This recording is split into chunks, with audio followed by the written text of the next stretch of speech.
Həzrət Əli əleyhissalam deyir ki, bu dünyada iki insanın razılığını almaqda inadkar ol. Ata və ananın.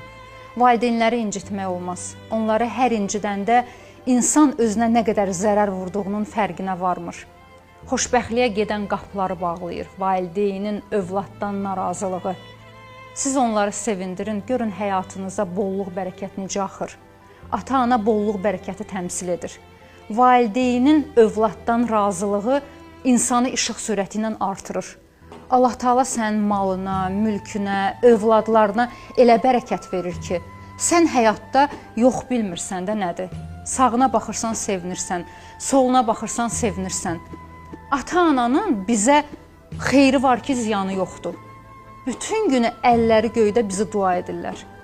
Valideyn duası bilirsiniz nədir? Allahla birləşib saxlayır da səni.